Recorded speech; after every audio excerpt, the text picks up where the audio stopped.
5,000, 10,000 people show up. And then when you're that big, like, then the media can't just totally ignore you. Because what they did in Egypt, they all just ignored it. Just completely ignored it. And that's like, okay, it's so big you can't ignore it. And then what happened is once they got to that critical mass, because of the internet generation, it was always young people, then it gets on Al Jazeera, then the entire country knows.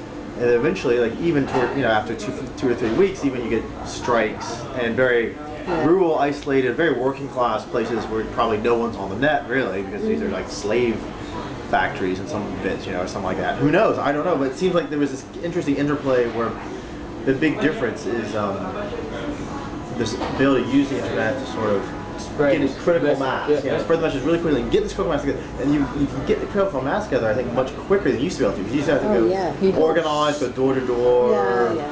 It's like and now it's becoming real quick. Flash mobs. It's like essentially a global flash mob. I was reading this like quite interesting book, and it was talking about how technology just brings about just changes you wouldn't understand. It was going back to like just rudimentary technology. They were like when letters used to be the only means of communication, parents used to be able to have full control over their kids because they could read what the letters were saying. So like you couldn't have like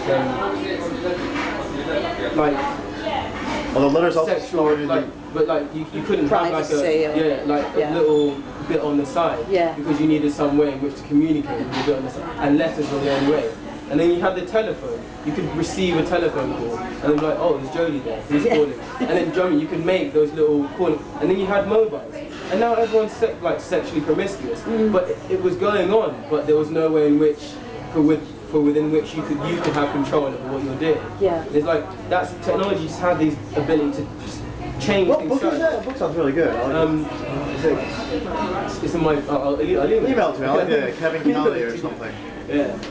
But I think that's where my generation is. Maybe we're not all informed, but as soon as one of us is informed, we're all informed. We're basically all informed within 2 weeks. Oh, I was. I don't know your generation.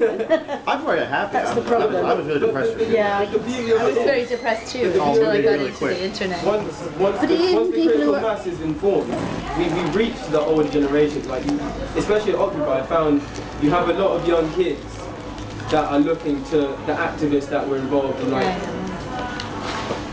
in the 60s. And the 70s, and getting information from them. Yeah, it's great. Is it the 17th? So it is very. It's the 70s. Every generation is represented. Also global. Egypt, people don't British, Oakland, crazy. This is happening in your country as well. Bullshit.